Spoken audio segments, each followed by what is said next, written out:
is it you think you see? Much of the tension and drama of the first 2 to 3 seasons, in terms of how Walt sees himself, shifts to how those around him see him and whether they will grasp the fundamental reality of who he really is. And indeed, the frustration that Walt feels at the fact that they do not see him for who he really is and what he is capable of. Don't know who you're talking to, so let me clue you in. I am not in danger, Skylar. I am the danger. A guy opens his door and gets shot, and you think that of me? No. I am the one who knocks.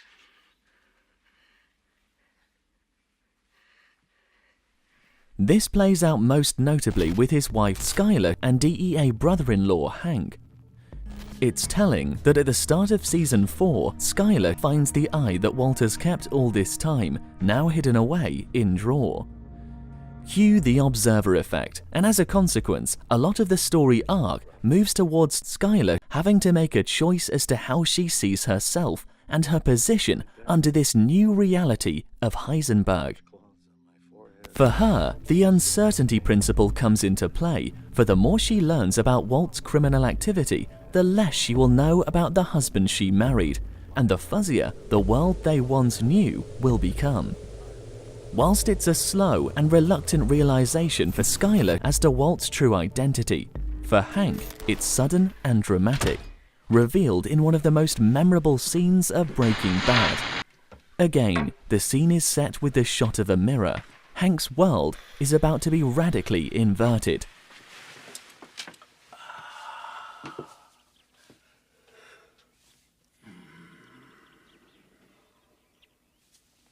The moment Hank unwillingly finds the book left by Gale and opens it to discover the clue that reveals Walt's true identity, he's metaphorically opened the box that contains Schrodinger's cat.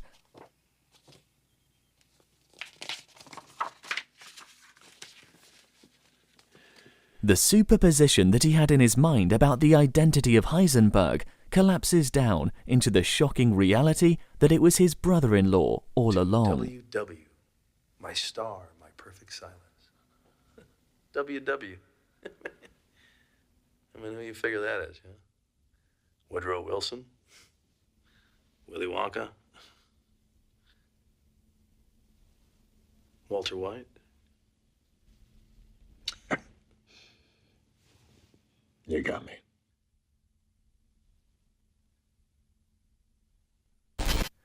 Hank is an interesting character in that he is also a manifestation of this idea of duality so present throughout the show. With the shaved or bald head, physically he looks similar to Walt in a lot of scenes. In many ways, Hank is a reflection or counterpart within Walt's family world, competing for the love and admiration of the son Walt Jr. Interestingly, we also see this dynamic mirrored in Walt's criminal world with Mike, who also bears some physical resemblance to Walt and who provides a counterpoint or father figure for Jesse's attention. This introduces another level of conflict for Walt in the storyline, for we have already gained a sense that these dual or mirrored states cannot coexist and at some point will be shattered. It's clear that out of Walt, Hank and Mike, someone's got to go, and odds on, it's not going to be Heisenberg.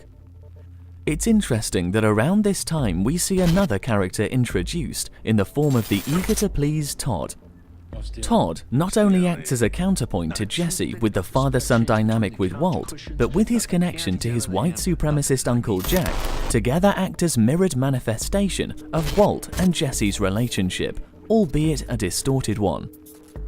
And like Hank and Mike, Jack bears some physical similarity to Walt, perhaps because, as we will discover, Jack is the most grotesque form and manifestation of the world Walt has created for himself, and likewise, Todd of Jesse.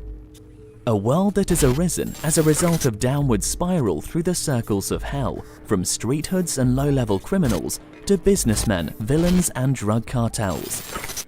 At these levels, however, despite their brutality and ruthfulness, there was still a certain honor amongst thieves. Mike was a link or anchor to this world, but once he's gone, Walt is unshackled and increasingly turns to Todd's uncle and his white supremacist gang, at which point he has pretty much reached rock bottom. Some people have criticized the introduction of the brutal neo-Nazis as the villains in Season 5 as kind of anticlimactic after the incredible villain Gus and the memorable performance of Giancarlo Esposito. In some ways, this is missing the point. By the time we reach Season 5, Walt is the kingpin, he is the boss, and there are no more foes for him to dispatch. The forces that Walt must now endure are the forces which he himself has empowered and unleashed upon the world. In many ways, the final antagonist for Walt is himself, Heisenberg. Breaking Bad is at its heart a tragedy. The forces he unleashes are the forces that will inevitably lead to his own destruction. The neo-Nazis are manifestations brought about by the choices Heisenberg has taken. In fact, if you look at the scenes in which Heisenberg interacts with them, he does not look out of place holding court, casually placing orders for mass murders. The scenes are suitably surreal, lit almost as if the neo-Nazis are entities Walt has summoned at the height of Heisenberg's empire. The prevalence of the neo-Nazis, along with the connection of the large German multinational Madrigal, headed up by Lydia, whom we learn not only provided the equipment and chemicals for Gus Fring's meth operation, but later the distribution for Heisenberg's own meth operation, is in a show so laden with symbolism, of course no mistake. It provides a conceptual link to, well, you guessed it, these guys, the real Nazis, and the Third Reich of Germany through and leading up to World War II. Not to mention the part played by large corporations and companies who supplied the equipment and chemicals that enabled the worst of their crimes to take place. Now, you might think this is a stretch, but there is another fairly solid connection because it is here that we see the emergence of the real Heisenberg, the Nobel Prize winning physicist, that is. In so doing, a kind of meta-narrative is introduced into Breaking Bad, involving science and technology and its place in the world. It's clear that science is a massive theme within Breaking Bad, and it is fitting given the themes of duality inherent within the show. Because really, if you want to talk about duality and concepts of good and evil, then you need to look no further than science. Yes, science! Science and its potential really exists in a superposition, beyond the concept of good and evil. It is only when and how we choose to apply it that it collapses down into a singular reality that questions as to whether it is good and evil can be entertained if we so choose. The rockets that delivered man upon the moon and offer the promise to expand our civilization beyond our Earth are the very same rockets that we developed in order to deliver explosive nuclear devices above our cities, threatening to condemn us to the dust. Rockets, mind you, that owe a great deal of their development to Nazi scientists through Operation Paperclip. It wasn't just rockets these Nazi scientists were developing either. We know that they were also trying hard to get the nuclear bomb for Hitler before the Allies. Think how different our world would have been if that had come to pass. It's safe to say our present reality would be completely different. It was a moment of time where our world hinged on the spin of a coin. And here we have a clear link to Heisenberg, and perhaps another reason Walter White assuming his name as an alias is more than fitting. You see, Heisenberg wasn't just famous for his uncertainty principle, he was equally infamous for his apparent involvement in the Nazi nuclear program.